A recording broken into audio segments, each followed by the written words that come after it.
Okay folks, here's what I got.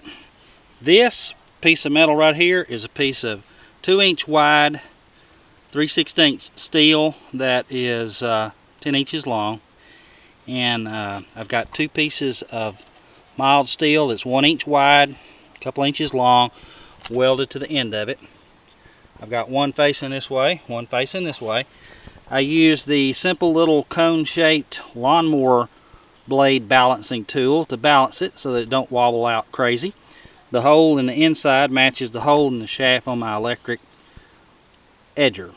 Now, this is working pretty good. I think it'd work better if we had it on a gasoline motor with some more horsepower. But let's watch it in operation.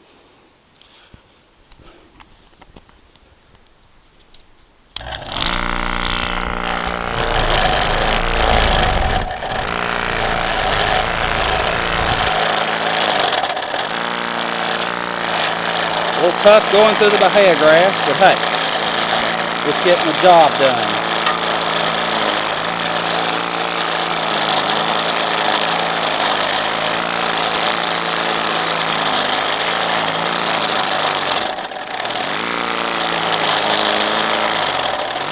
Been nice if I'd have mowed first.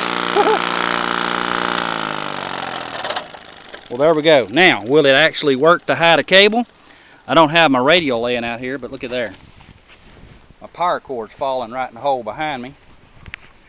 Looking at it from the side, give that a little time. Folks, I don't believe the lawnmower will get into it.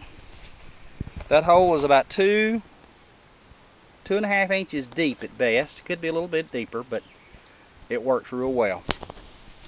KI5LR with the homemade ditching blade for the ancient edger.